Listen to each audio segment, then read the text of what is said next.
Programang ito ay rated SPG. Striktong patnubay at gabay ng magulang ang kailangan. Maaaring may masiselang tema, lengguwahe, karahasan, sexual, horror o droga na hindi angkop sa mga bata.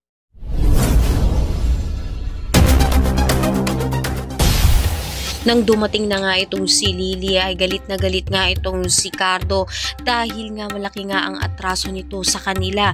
Kaya naman nagtanong itong si Mara kung ano nga bang naging kasalanan nito sa kanila. Ito nga raw ang nagsira ng kanilang buhay, kaya naman sa pagkakataong ito ay hindi na nga raw nila patatakasin pa ito.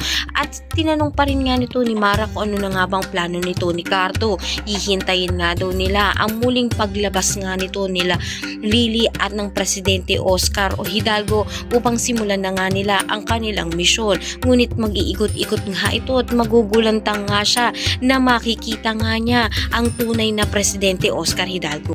Abangan nga natin kung sino nga ba ang unang makikita nga nito ni Cato. Ito kayang peking presidente na si Mariano o kaya naman ang tunay na Presidente Oscar Hidalgo. Ang lahat ng yan abangan natin. Huwag mo na rin kalimutan mag-like at mag-subscribe sa akin channel para lagi ka updated sa mga videos na i-upload ko. Maraming salamat sa iyong panonood at God bless.